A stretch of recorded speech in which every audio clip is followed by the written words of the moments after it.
En fait, c'est une idée de nos amis monégasques et à Monaco, ils se sont interrogés sur une initiative méditerranéenne, considérant que c'est un espace, la Méditerranée, qui est une mer fermée où les risques de pollution sont extrêmement importants.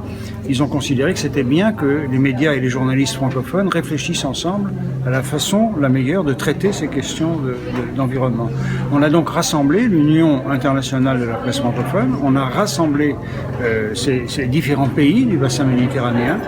Nous étions 29 pays, une centaine de journalistes, et on a réfléchi ensemble aux expériences. On a échangé des expériences. C'est ça l'essentiel de ce qui s'est passé pendant ce symposium, c'est-à-dire que les uns et les autres, des journalistes de ce bassin, ont une pratique concernant les questions de l'environnement, mais pas la même, et ils connaissent souvent mal ce qui se passe chez les voisins.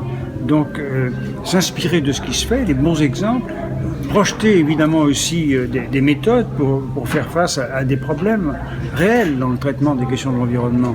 C'est-à-dire par exemple au lobby qui font au poids terrible de certaines entreprises, de certains États aussi qui empêchent de traiter à fond ces questions. C'est très important pour les médias. Ouais, les médias, c'est pas fait pour les journalistes, c'est fait pour les gens, c'est fait pour les citoyens. L'information, c'est un droit pour les citoyens. Il faut donc, c'est le travail des journalistes, faire en sorte que cette information soit faite la mieux possible, pour informer le mieux possible. Mais ça ne se fait pas comme ça.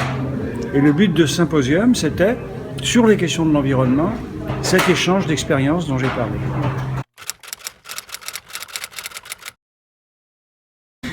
La caractéristique, c'est qu'il n'y a pas une solution unique. Alors il y a quand même des principes, bien sûr. Par exemple, la nécessité d'avoir pour les journalistes en général une formation suffisante pour être capable de traiter des questions qui sont parfois complexes. Il y a aussi des principes qui ont été dégagés. C'est par exemple le fait que les questions de l'environnement ne se posent pas indépendamment des grandes questions sociétales, comme par exemple l'économie, comme les questions sociales, les questions politiques en général. C'est transversal, la question de l'environnement. Donc on ne peut pas la séparer de tous les autres problèmes qui peuvent se poser. Ça, c'est venu très fort dans nos échanges, je crois. Beaucoup l'ont souligné. Mais encore une fois, ce n'est pas une solution unique ou un ensemble de solutions, c'est plus une façon d'aborder ces questions en tenant compte de ce qui a été fait aussi par les autres.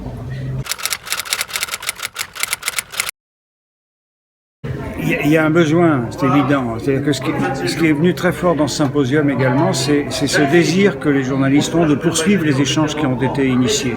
C'était un peu une première, hein. Ça n'était jamais fait, ce qu'on a fait à Monaco sur ces questions de l'environnement.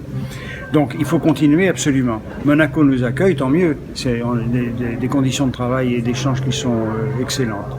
Après, il y a Marrakech et la COP22, puisque vous savez que c'est l'année prochaine que les choses vont se faire à Marrakech.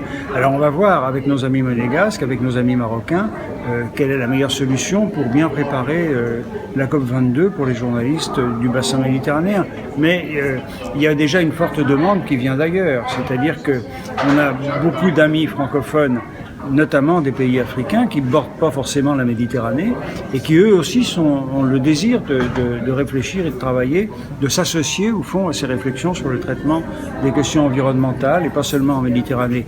Alors on va réfléchir avec tous ces éléments-là et très probablement d'ici quelques semaines on aura les idées plus claires sur le programme à venir des prochaines années.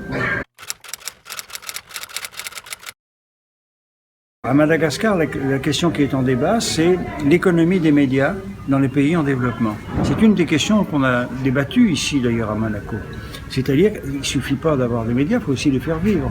Or, si on est prisonnier d'un certain nombre d'annonceurs, par exemple publicitaires, qui éventuellement parfois mettent en cause certaines questions sur l'environnement, à ce moment-là, on se sent prisonnier du point de vue éditorial, ce qui est très mauvais. Il faut assurer l'indépendance des médias, mais en même temps leur développement. Toutes ces questions sont au centre de nos assises à Madagascar. Quelles seront les recommandations? Ce n'est pas écrit à l'avance. On va essayer de faire en sorte, en appelant les experts les meilleurs, les plus prolixes en propositions, on va essayer de faire en sorte que, oui, ça soit un point d'appui pour les médias dans les pays en développement, pour se développer. Mais ça ne sera pas du jour au lendemain non plus, forcément.